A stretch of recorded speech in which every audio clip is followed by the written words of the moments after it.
My child, stop for a moment. Take a deep breath. I know you are tired. I know you feel like you have been waiting forever. I see the questions in your heart, even if you are too afraid to speak them out loud. You are asking God, have you forgotten me? God, why is this happening to me? God, why do the wicked prosper while I suffer? I hear you, and today I have come to answer you. I want to tell you a story. It is a story you might know, but today I want you to truly feel it. It is the story of my servant Joseph. And I am telling you this story because right now you are Joseph. Remember Joseph. He was a dreamer. I gave him a vision of greatness. I showed him that he would be a leader. But look at what happened to him next. He wasn't given a crown immediately. No. First, he was given a coat of many colors. And that coat didn't bring him praise. It brought him hatred. His own brothers, his own flesh and blood hated him. They were jealous of the dream I placed inside him. Maybe you know how that feels. Maybe you have shared your dreams with people you trusted, and instead of support, you received jealousy. Instead of love, you received betrayal. Joseph's brothers threw him into a pit. Imagine that moment. Imagine being thrown into a dark, cold hole in the ground by the people who were supposed to protect you. Imagine the fear. Imagine looking up at the small circle of light, screaming for help, and hearing your brothers walk away. Joseph cried out to me from that pit. He asked, Lord, is this the dream you showed me? Is this how it ends? But my child, listen to me carefully. The pit was not his grave. The pit was his transportation. I allowed the pit not to kill him, but to position him. If he had stayed comfortable at home, he never would have reached Egypt. And if he never reached Egypt, he never would have reached the palace. But the test was not over. Joseph was sold as a slave. He went from being a beloved son to being property. He worked hard in Potiphar's house. He did everything right. He kept his integrity. He honored me. And what was his reward for being good? He was falsely accused. He was lied about. And he was thrown into prison. This is the part where many of you give up. You say, God, I did the right thing. I was honest. I worked hard. Why am I being punished? Joseph sat in that dungeon for years. Not days, not weeks, years. Innocent, forgotten, alone. He helped the cupbearer, interpreted his dream, and asked for one simple favor. Remember me when you get out. But even the cupbearer forgot him. Have you ever felt forgotten? Have you ever felt like you are doing all the right things, but getting all the wrong results? Have you ever felt like you are stuck in a prison of debt, a prison of sickness, or a prison of loneliness, while everyone else is moving forward? It feels like a punishment, I know. But let me tell you the truth.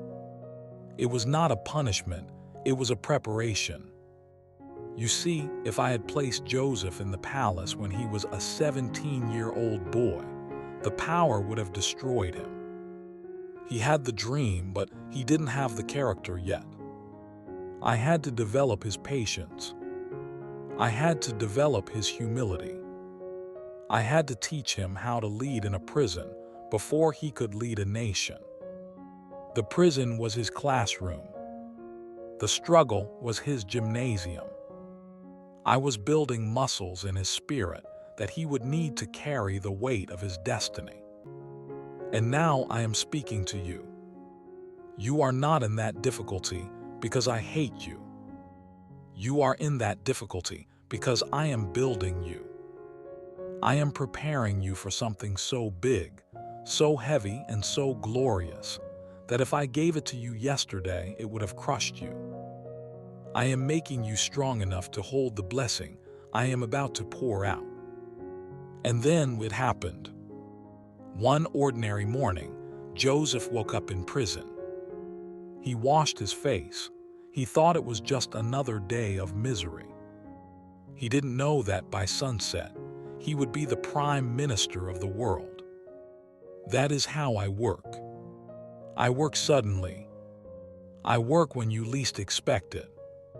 Pharaoh had a dream that no one could interpret. And suddenly the connection was made. The cupbearer remembered. The doors were unlocked. Joseph was called. He shaved, he changed his clothes, and he stood before the king. In a single conversation, Joseph went from the prisoner to the prince. In one day, I restored every year that the locusts had eaten. In one day, I turned his shame into glory. Why? Because he passed the test. Because even in the prison, he didn't let his heart turn bitter. He kept trusting me. He kept using his gifts. He kept helping others even when he needed help himself. My child, this is your season of preparation. Do not despise the waiting. Do not let your heart become hard. Do not stop praying just because you haven't seen the answer yet. The answer is already on its way. The paperwork is being signed. The right people are talking about you in rooms you haven't even entered yet. I am setting the stage. You think you are waiting on me? No. I am waiting on you. I am waiting for you to trust me completely. I am waiting for you to stop crying over the people who left you. They had to leave. They were part of the history, not the destiny. Forgive them, just like Joseph forgave his brothers. Joseph said, "You meant it for evil, but God meant it for good." Can you say that today? Can you look at your pain, your betrayal, your struggle, and say, "God is going to use this for my good"? If you can, then get ready. Because the shift is coming. The transition from the pit to the palace is about to happen. I'm about to open doors that no man can shut. I am about to elevate you in front of the very people who look down on you. I am about to bless you so abundantly that you will forget the pain of your past. So dry your tears. Wash your face. Stand up straight. You are not a victim. You are a victor in the making. You are a child of the Most High King. Your story does not end in the pit. Your story does not end in the prison. Your story ends in the palace.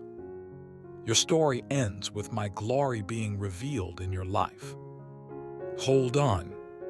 Trust me. I am working, and I am almost done. This is my promise to you today. I love you. I have always loved you, and I will never leave you. Amen. Thank you for listening. Remember, God is always with you. Subscribe to join our prayer family. God bless you.